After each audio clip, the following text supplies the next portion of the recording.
Assalamualaikum warahmatullahi wabarakatuh. Perkenalkan, saya Nisa Putri Amanda dari Prodi Informatika dengan NIM 2511036.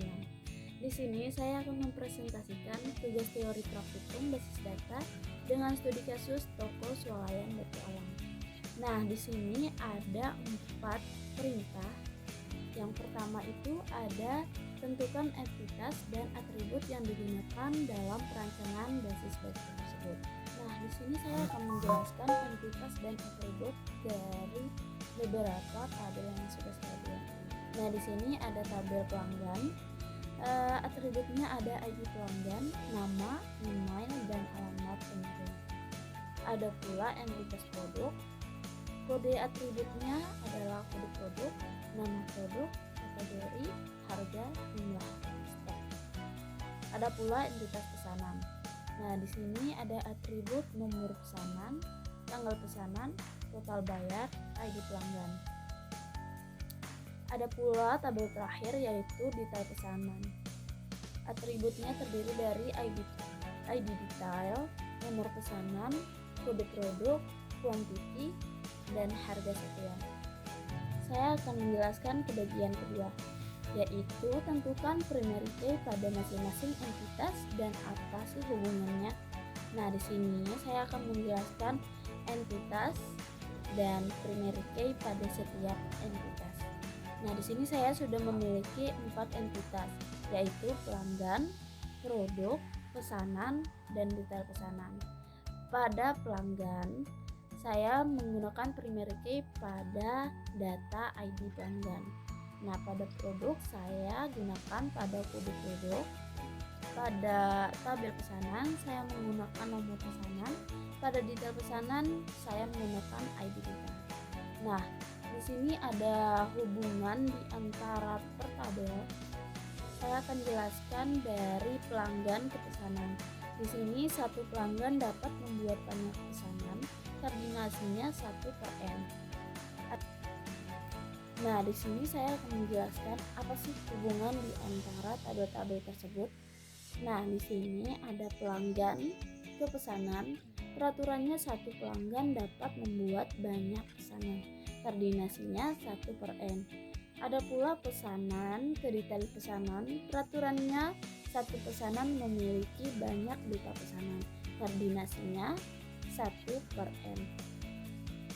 Ada pula produk ke detail pesanan. Satu produk dapat muncul di banyak detail pesanan. Koordinasinya 1/n. Nah, di sini saya akan melanjutkan ke bagian C, yaitu rancanglah struktur tabel berdasarkan entitas yang sudah ditentukan.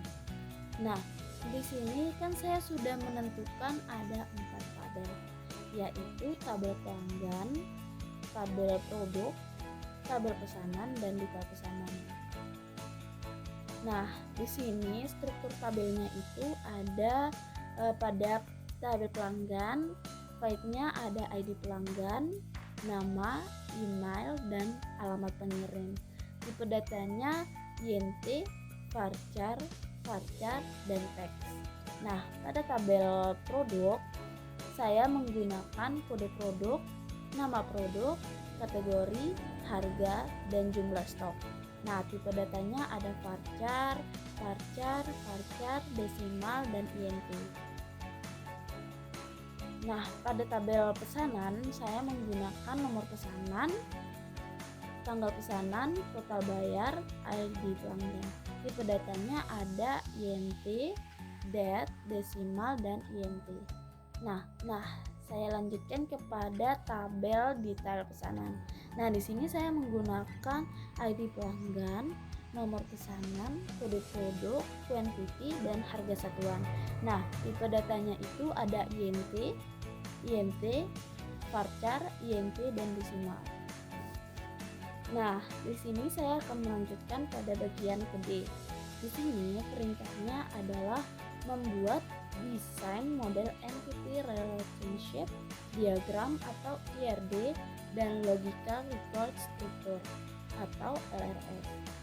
Nah, pada penjelasan sebelumnya saya sudah menjelaskan struktur pada IRD dan LRS-nya. Karena penjelasan sebelumnya sudah saya jelaskan bahwa apa sih hubungan antara tabel ini dan tabel itu.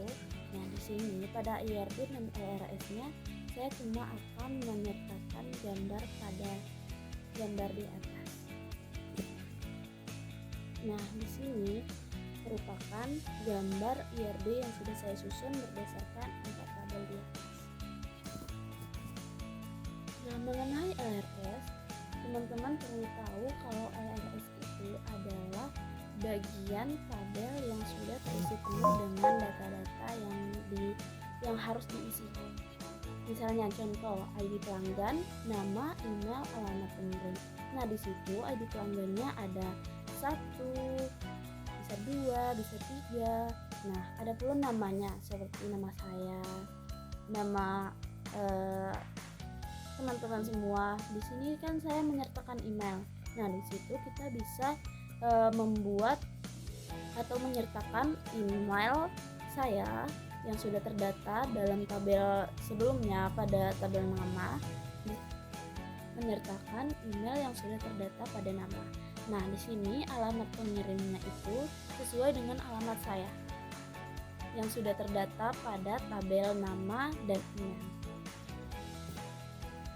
Nah, perlu teman-teman ketahui bahwa LRS ini bukan cuma tabel yang sudah terisi, tapi dia merupakan simbol atau hubungan antara tabel per tabel begitu. Sekian dari presentasi saya. Wassalamualaikum warahmatullahi wabarakatuh.